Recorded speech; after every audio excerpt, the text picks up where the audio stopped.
Hello guys, आप सभी को हमारे YouTube channel legal mindset judiciary पे स्वागत है। तो आज का ये 6th नंबर लेक्चर होने वाला है। लास्ट क्लास में हमने पढ़ा था कि जो सीआरपीसी है यानी जो बीएनएसएस है, जो क्रिमिनल प्रोसीजर होता है, उस क्रिमिनल प्रोसीजर को हम 3 भागों में बांट सकते हैं: pre trial stage, trial stage और पोस्ट ट्रायल स्टेज।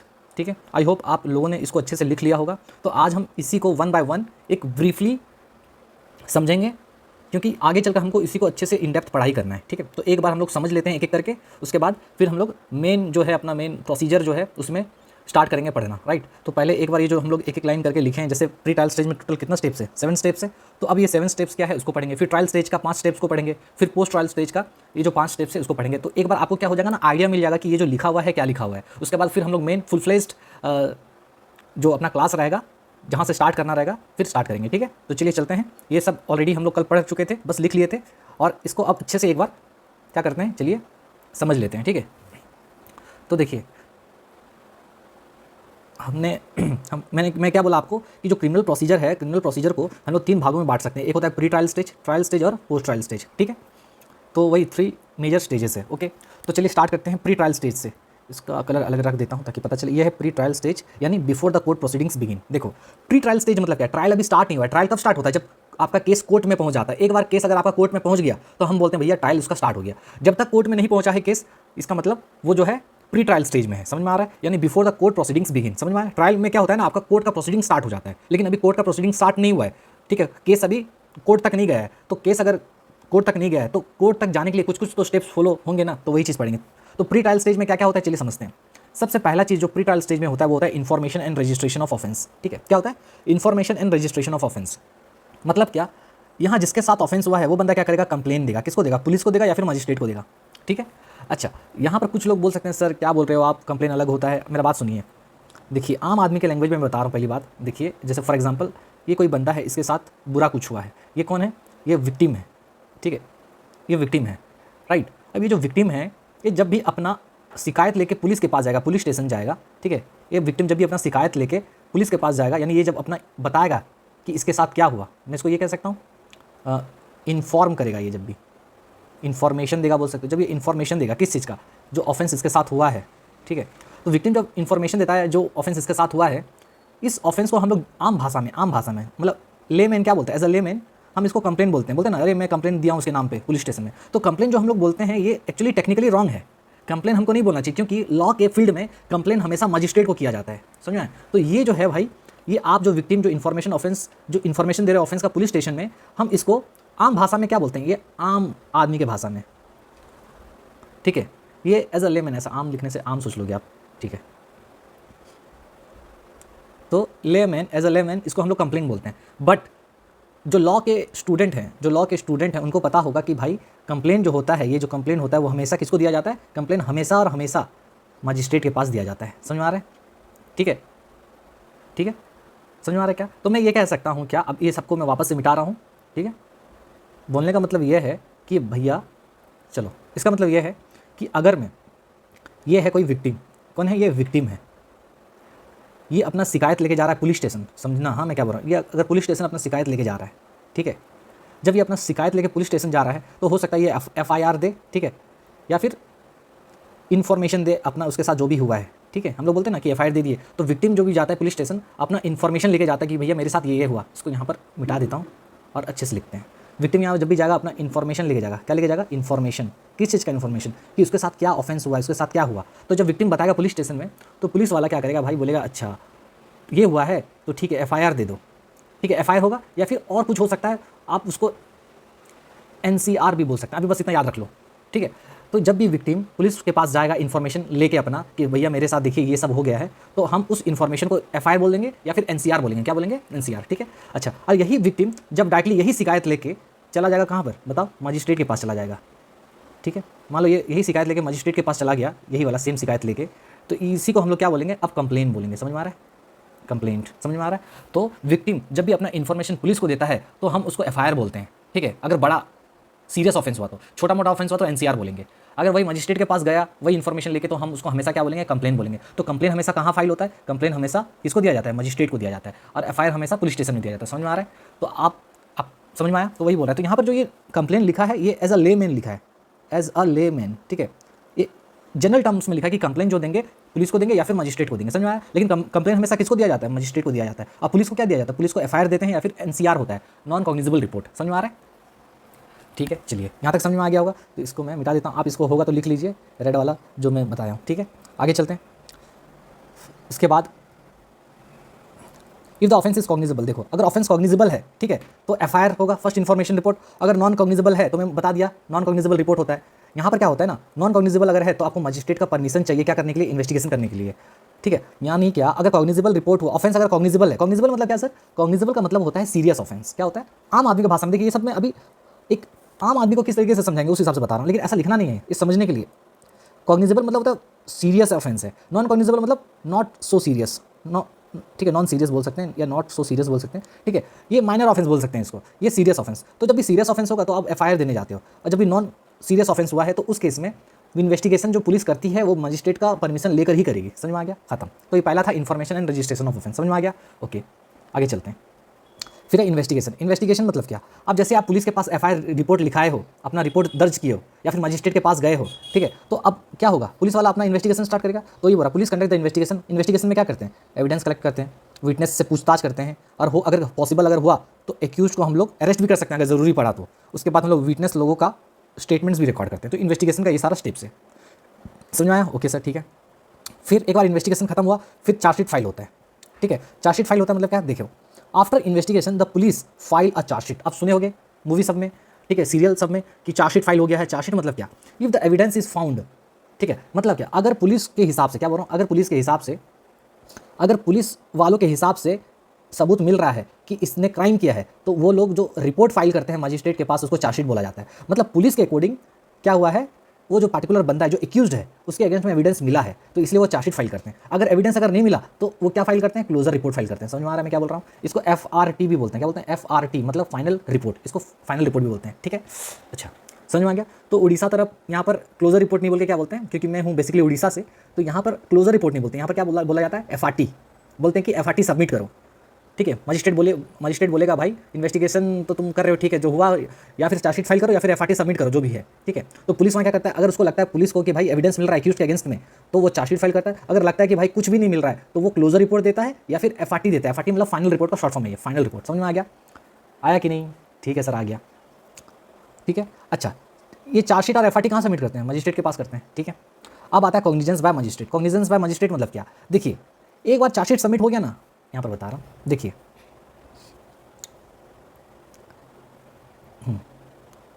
ये था विक्टिम, ठीक है, ये गया अपना रिपोर्ट लिखाने, फॉर एग्जांपल एफआईआर लिखा है। एफआईआर क्यों होता है? क्योंकि सीरियस ऑफेंस होगा, ठीक है, तो एफआईआर लिखाने गया, हाँ, कॉग्निजेबल रिपोर्ट का एफआईआर लिखाने गया कहाँ पर? Police station. पुलिस को लगा हाँ भाई इसके साथ तो गलत हुआ है, चलो इन्वेस्टिगेशन करते हैं। तो ये इन्वेस्टिगेशन किया, क्या किया? इन्वेस्टिगेशन किया, ठीक है। इसको थोड़ा ठीक से लिखता हूँ, ये समझ नहीं आ रहा, नहीं तो ठीक है। ये क्या किया? पुलिस इन्वेस्टिगेशन किया, ठीक है। इन्वेस्टिगेशन जब पुलिस करेगा तो इसका एक रिपोर्ट देगा, किसको देगा? मजिस्ट्रेट को। समझ में आ रहा है? तो मजिस्ट्रेट को रिपोर्ट देगा। ये जो इन्वेस्टिगेशन का रिपोर्ट है इसको बोलते हैं चार्जशीट बोलते हैं। क्या बोलते हैं? चार्जशीट, या फिर इसको क्या बोलते हैं? क्लोजर रिपोर्ट, या फिर एफआरटी बोलते हैं। एफआरटी मतलब फाइनल रिपोर्ट, मतलब इसमें ऑफेंस नहीं हुआ है, इसमें ऑफेंस हुआ है। पुलिस के हिसाब से लग रहा है कि ऑफेंस हुआ है तो चार्जशीट फाइल करेंगे, अगर उनके हिसाब से लग रहा है नहीं हुआ है तो वो एफआरटी फाइल करेंगे, ठीक है। इसको रॉन्ग कर देने से फिर आप लोग गलत सोचोगे फिर कि भाई ये क्या हो गया, ठीक है। तो ये चार्जशीट हो गया और ये एफआरटी हो गया। एफआरटी का दूसरा नाम क्या है? क्लोजर रिपोर्ट, सीआर, ठीक है। तो मजिस्ट्रेट को जैसे ये रिपोर्ट फाइल हुआ तो बताओ मेरे को, क्या मजिस्ट्रेट ये रिपोर्ट से बाउंड हो जाएगा क्या? जैसे ही मजिस्ट्रेट के पास ये रिपोर्ट गया, ये चार्जशीट गया, तो मजिस्ट्रेट क्या करेगा? बोलेगा हाँ सही बोल रहा है, पुलिस सही बोल रहा है, ऐसा बोलेगा क्या? हाँ हाँ आप सही बोल रहे हो, सही इन्वेस्टिगेशन किए हो। नहीं, मजिस्ट्रेट क्या करेगा? अरे भाई कहाँ गया ये? हाँ,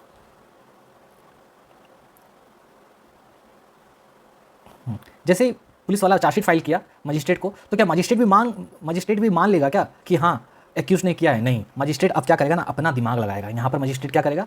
अपना दिमाग लगाएगा। अच्छा, अपना दिमाग, हाँ, यहाँ पर मजिस्ट्रेट क्या करेगा? अपना दिमाग लगेगा। हाँ ना भाई, ओके, हाँ, मजिस्ट्रेट क्या करेगा? अपना दिमाग लगाएगा, जिसको हम लोग बोलते हैं जुडिशियल माइंड अप्लाई करेगा। क्या करेगा? Judicial mind. मतलब क्या कि चार्जशीट देखकर ये बाउंड नहीं हो जाएगा कि हाँ हाँ हाँ ये किया है, एक्यूज ने ये काम किया है, एक्यूज ऑफेंस किया है, ऐसा बाउंड नहीं होगा। मजिस्ट्रेट फिर अपना दिमाग लगाएगा, और मजिस्ट्रेट जो है अपना दिमाग लगाने के बाद उसको लगना चाहिए कि हाँ ऑफेंस हुआ है, तभी वो क्या करेगा? मजिस्ट्रेट कॉग्निजेंस लेगा। समझ में आ रहा है? तो वही चीज़ यहाँ पर बोला कि कॉग्निजेंस बाय द मजिस्ट्रेट मतलब क्या? मजिस्ट्रेट को लग रहा है कि भाई कि हुआ है क्राइम, तो ही वो कॉग्निजेंस लेगा। कॉग्निजेंस का मतलब है मजिस्ट्रेट अपना दिमाग लगाएगा और देखेगा कि यहाँ पर केस बन रहा है या नहीं बन रहा है। समझ में आ रहा है? ओके, तो देखो, the magistrate reviews the chargesheet and decides. तो मजिस्ट्रेट क्या करता है, जो चार्जशीट फाइल हुआ है उस चार्जशीट को देखकर ये डिसाइड करता है कि भाई वेदर टू टेक कॉग्निजेंस लेना है या नहीं लेना है, मतलब केस को आगे बढ़ाना है या नहीं बढ़ाना है, कि whether to reject the report, कि जो पुलिस वाले जो रिपोर्ट दिए हैं उसको यहीं पर रिजेक्ट कर दिया जाए, because no case is made out. समझ में आ रहा है? देखो, अब मजिस्ट्रेट के पास ये डिस्क्रिप्शन है कि वो उस केस को आगे बढ़ाए या फिर उस केस को आगे बढ़ाए या फिर वो उस केस को वहीं पर ख़त्म कर दे, रिजेक्ट कर दे। अगर वो केस को आगे बढ़ाएगा तो हम बोलेंगे भाई मजिस्ट्रेट क्या किया, कॉग्निजेंस ले गया। मजिस्ट्रेट ने क्या ले लिया है, कॉग्निजेंस ले लिया, मतलब अब केस चलेगा, ट्रायल चलेगा। ठीक है, जैसा आप देखते हो मूवी सब में जो प्रोसीडिंग चलता है, अब उस तरीके से केस चलेगा। अगर मजिस्ट्रेट कॉग्निजेंस नहीं लिया, रिपोर्ट को रिजेक्ट कर दिया, कौन सा रिपोर्ट को, चार्जशीट को, तो हम बोलेंगे कि भाई केस नहीं हुआ, केस नहीं मेड आउट हुआ। क्या बोलेंगे, the case is not made out. समझ में आ रहा है? ठीक है, इसको दोबारा सुन लीजिएगा, समझ में आ जाएगा। ठीक है, अब आता है देखिए समन और वारंट्स। समन और वारंट्स क्या होता है? The magistrate issues summons for minor offences. मान लो किसी को बुलाना है, कोर्ट किसी को बुलाना चाहती है, कोई विटनेस है उसको बुलाना चाहती है, कोई एक्यूज्ड है उसको बुलाना चाहती है। ठीक है, तो मजिस्ट्रेट क्या करती है, समन इशू करती है या फिर वारंट भी इशू करती है। कब? For the serious offence. तो छोटे मोटे ऑफेंस के लिए समन इशू किया जाता है और बड़े ऑफेंस के लिए वारंट इशू किया जाता है, to ensure the accused appears in the court. ठीक है, कि भाई जो एक्यूज्ड है वो कोर्ट में अपीयर हो सके। समझ में आ रहा है? तो समन का मतलब देखिए, ये सब चीज़ हम लोग और भी इन डेप्थ में पढ़ेंगे, ये सब वन लाइनर चीज़ें जो कि आप जो चार्ट बनाए थे उस चार्ट को समझने के लिए ये लिखा हुआ है। ठीक है, ओके। तो समन मतलब क्या, कोर्ट के द्वारा दिया गया एक चिट्ठी। कोर्ट क्या करता है, एक चिट्ठी भेजता है, भाई तुमको फलाने दिन, ठीक है, इतना तारीख फलाने दिन 11 बजे कोर्ट में हाजिर होना है, तो हम बोलेंगे उसको समन। मान लो समन भेजे फिर भी नहीं सुन रहा है, बहुत ही बेशरम आदमी है, तो क्या करेंगे, अब वारंट इशू करेंगे। वारंट इशू करेंगे मतलब अब उसको अरेस्ट करके लेके आएंगे, जाओ पुलिस को बोलेंगे भाई जाओ उसको अरेस्ट करके लेके आओ, सुन नहीं रहा है बंदा। समझा रहा है? अच्छा, अब आता है बेल। मान लो यहाँ पर जब वारंट इशू किए थे, ठीक है, समन भेजे नहीं सुना, वारंट इशू कर दिए, अब अरेस्ट करके ला रहे हैं, तो जब वो अरेस्ट करके ला रहे होंगे पुलिस, तो हो सकता है वो बेल के लिए अप्लाई कर दे, तो यहाँ पर बेल आ जाता है। The accuse can apply for bail temporary release from the custody. तो यहाँ पर बेल उसको मिल जाता है, अगर बेल का मतलब होता है भाई कस्टडी से वो टेम्पररी रिलीज हुआ है। ठीक है, समझ में आ गया? तो इसका ये मतलब नहीं है कि वो पूरा क्या है, बेकसूर है, बेकसूर नहीं बोल रहे हैं, हम बोल रहे हैं भाई कस्टडी से टेम्पररी रिलीज हुआ है। ओके, उसके बाद क्या होता है, बेल आ गया। Framing of charge. एक्चुअली ये जो स्टेप्स है ना, ये बीच में कहीं भी आ सकते हैं, इसलिए इसको, कहाँ गया, समन एंड वारंट्स पढ़ लिया, बेल पढ़ लिए। ठीक है, उसके बाद फ्रेमिंग ऑफ चार्ज। देखो ये दो स्टेप्स ना आप लोग स्किप भी कर सकते हो। एक्चुअली जब मजिस्ट्रेट क्या करता है ना, कॉग्निजेंस लेता है, कॉग्निजेंस लेने के बाद वो चार्ज फ्रेम करता है। क्या करता है, चार्ज फ्रेम करता है। ये दो स्टेप बीच में कहीं भी आ सकते हैं, तो इसको बीच का स्टेप्स को थोड़ा देर के लिए भूल जाओ। तो जैसे ही मजिस्ट्रेट क्या करता है, कॉग्निजेंस लेता है, कॉग्निजेंस लेने के बाद वो चार्ज फ्रेम करता है। क्या करता है, चार्ज फ्रेम करता है। मतलब क्या, इफ सफिशिएंट एविडेंस एग्जिस्ट, अगर सफिशिएंट एविडेंस एग्जिस्ट कर रहा है, the magistrate frames the charge. देखो सर, यहाँ पर फ्रेम द चार्ज, फिर वो चार्जशीट वो क्या है, वो अलग चीज़ है।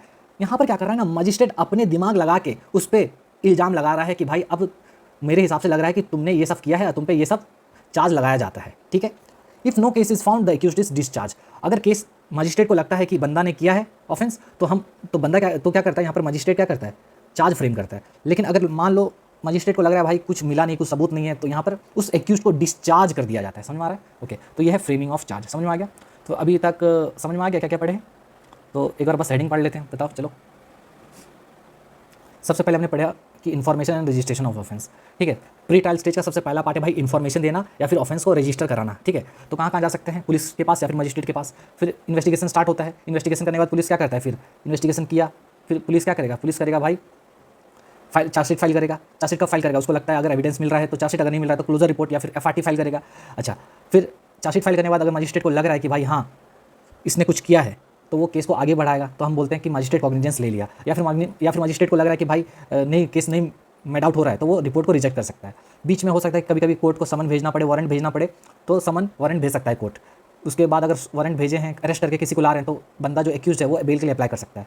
फिर चार्ज फ्रेम हो सकता है। चार्ज एक बार फ्रेम, चार्ज कौन फ्रेम करता है, चार्ज हमेशा फ्रेम होता है तुम्हारा मजिस्ट्रेट के द्वारा। ठीक है, तो मजिस्ट्रेट को अगर लग रहा है, अब यहाँ पर मजिस्ट्रेट अपने हिसाब से उस पर इल्ज़ाम लगाएगा कि मेरे हिसाब से लग रहा है भाई कि तुमने ये सब किया है, तुम पर ये सब सेक्शन लग रहा है। ठीक है, तो यहाँ पर मजिस्ट्रेट क्या कर रहा है, अपने हिसाब से उस पर चार्ज लगा रहा है कि तुम पर ये सब सेक्शंस लग रहा है। अगर केस नहीं बन रहा है तो वो चार्ज नहीं लगाएगा, यानी डिस्चार्ज कर देगा, खत्म। ये है तुम्हारा केस को कोर्ट में जाने से पहले ये सारा चीज़ होता है, ये 7 स्टेप्स होता है। समझ में आ रहा है? तो अभी तक केस कोर्ट में नहीं गया है, अभी हम लोग कोर्ट के बाहर ही हैं। ठीक है, समझ में आ रहा है? तो ये है तुम्हारा प्री ट्रायल स्टेज। समझ में आ गया? अब चलते हैं post trial stage, sorry trial stage. ठीक है, तो यहाँ पर जैसे यहाँ पर क्या पढ़े हमने क्या पढ़ा, हमने इसमें पढ़ा भाई जैसे चार्ज फ्रेम हो गया तो मजिस्ट्रेट क्या करता है, जैसे लगा कि सफिशिएंट एविडेंस एग्जिस्ट कर रहा है, एविडेंस बहुत सारा है एक्यूज के अगेंस्ट में और सफिशिएंट एविडेंस है, तो मजिस्ट्रेट क्या करेगा, मजिस्ट्रेट करेगा भाई चार्ज फ्रेम करेगा, ठीक है, चार्ज फ्रेम करेगा, सफिशिएंट एविडेंस है तो चार्ज फ्रेम करेगा, नहीं अगर है तो उसको डिस्चार्ज कर देगा, वहीं पर छोड़ देगा, ठीक है। अब एक बार चार्ज फ्रेम कर लिया, यानी अगर ये वाला चीज़ हो गया, ये वाला चीज़ हो गया, ठीक है, अगर ये चीज़ हो गया, ठीक है, तो उसके बाद फिर यहाँ पर हम आते हैं कहाँ पर, ट्रायल स्टेज में, फिर ट्रायल स्टार्ट हो जाता है, ठीक है। तो हम ये कह सकते हैं कि भाई ट्रायल जो होता है हमेशा फ्रेमिंग ऑफ चार्ज से स्टार्ट होता है। ट्रायल हमेशा कब से स्टार्ट होता है, जब चार्ज फ्रेम हो जाता है तो तुम्हारा ट्रायल स्टार्ट हो जाता है, ठीक है। ट्रायल स्टार्ट होने के लिए सबसे पहले जरूरी क्या है भाई, चार्ज फ्रेम होना चाहिए, किसके द्वारा, मजिस्ट्रेट के द्वारा। मजिस्ट्रेट अगर तुम पे चार्ज लगाएगा अलग अलग सेक्शन में, क्योंकि सफिशिएंट एविडेंस है, तो हम बोलते हैं कि चार्ज फ्रेम हो गया। एक बार चार्ज फ्रेम हो गया उसके बाद ट्रायल स्टार्ट होता है, फिर आता है ट्रायल स्टेज। मतलब ट्रायल जो स्टार्ट होने के लिए सबसे पहला चीज़ होना चाहिए तुम्हारा चार्ज फ्रेम होना चाहिए, तभी यहाँ पर पहुँच पाओगे। तो समझ में आ रहा है मैं क्या बोल रहा हूँ, जी सर आ रहा है।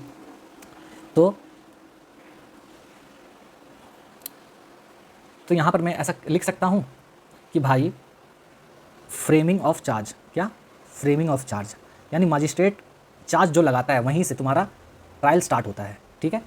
ट्रायल स्टार्ट हुआ और ये कहाँ ख़त्म होता है, जजमेंट तक। जैसे ही जजमेंट अनाउंस हुआ तुम्हारा ये ट्रायल जो होता है इसको ट्रायल बोला जाता है और ये ट्रायल खत्म हो जाता है, ठीक है। तो ट्रायल स्टार्ट होता है फ्रेमिंग ऑफ चार्ज से, खत्म होता है जजमेंट से, ठीक है। समझ में आ रहा है मैं क्या बोल रहा हूँ, क्योंकि उसके बाद जजमेंट के बाद क्या होता है, अरे भाई जजमेंट के बाद क्या होता है, पोस्ट ट्रायल स्टार्ट हो जाता है, ठीक है। तो ट्रायल स्टार्ट होता है यानी कोर्ट प्रोसीडिंग कब स्टार्ट होता है, जब चार्ज फ्रेम हो गया वहाँ से स्टार्ट हुआ, और खत्म कब होगा, जब जजमेंट दे दिया कोर्ट, ठीक है। अब आते हैं ट्रायल स्टेज, ठीक है। देखो अब यहाँ पर ट्रायल स्टेज मतलब court hears and decides the case. Trial का मतलब क्या होता है, कोर्ट यहाँ पर सुनेगा, सुनवाई करेगा और केस को डिसाइड करेगा। तो ट्रायल स्टार्ट होता है कब, कहाँ से है, फ्रेमिंग ऑफ चार्ज से, खत्म कहाँ से होता है, जजमेंट से। समझ में आ रहा है, चलो। तो ट्रायल स्टेज में क्या क्या होता है, सबसे पहला चीज़ ट्रायल स्टेज में होता है प्रोसिक्यूशन एविडेंस। प्रोसिक्यूशन मतलब कौन, पब्लिक प्रोसिक्यूटर का नाम सुनिए, गवर्नमेंट का वकील, गवर्नमेंट का वकील।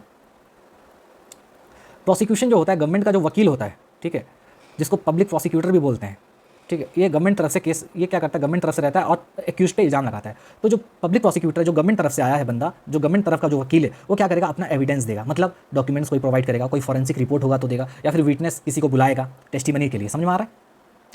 तो ये जो एविडेंस दिया, इस एविडेंस को क्रॉस चेक तो करना पड़ेगा ना। तो इस एविडेंस को क्रॉस चेक कौन करेगा, डिफेंस। क्रॉस चेक नहीं, क्रॉस एग्जामिन बोलते हैं, क्या बोलते हैं, क्रॉस एग्जामिन।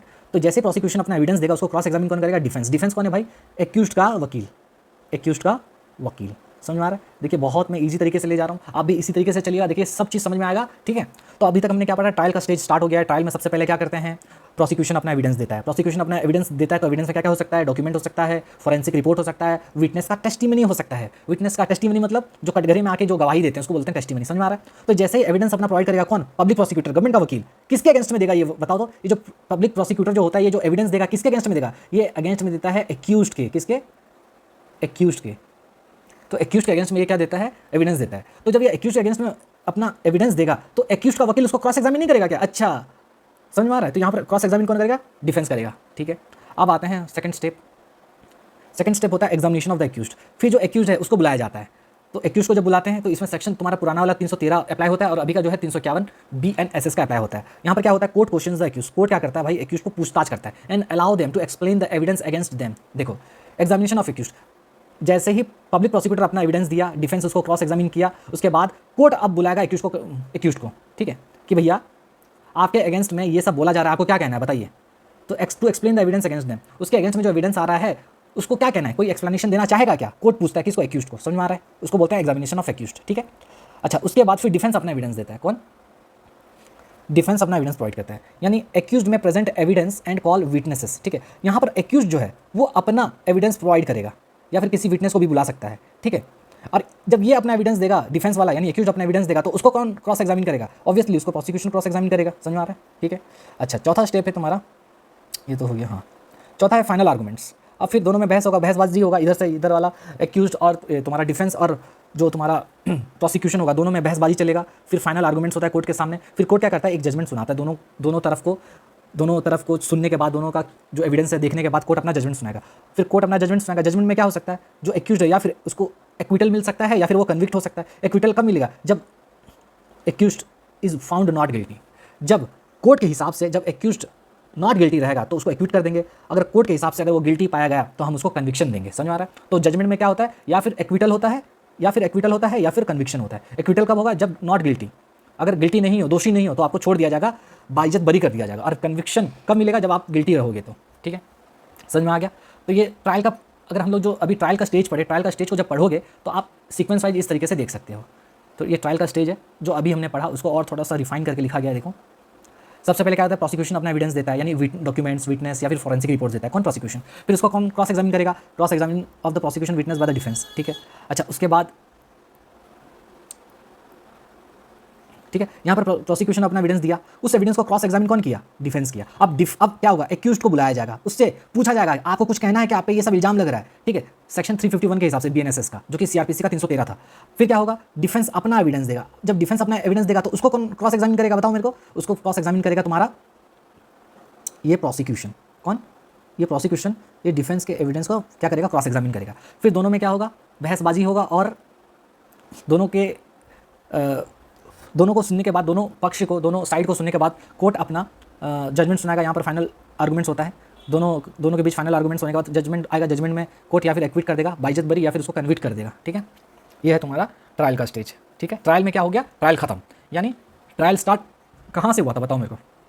कोर्ट का प्रोसीडिंग कहाँ से स्टार्ट हुआ था, फ्रेमिंग ऑफ चार्ज से, ठीक है। तो यहाँ पर जो मैं लिखा हूँ, मैं तो कचरा कर दिया हूँ, एक सेकेंड रुकिए।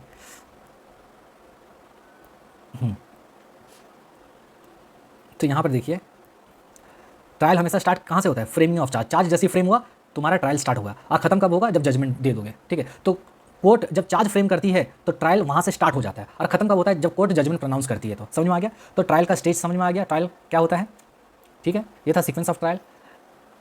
अब नेक्स्ट क्लास में, यानी जो नेक्स्ट लेक्चर होगा, उसमें हम पोस्ट ट्रायल पढ़ेंगे। क्या पढ़ेंगे, पोस्ट ट्रायल, ठीक है। तो एक बार देख लें, चलिए एक बार रिवाइज कर लेते हैं अभी तक जितना हमने देखा है।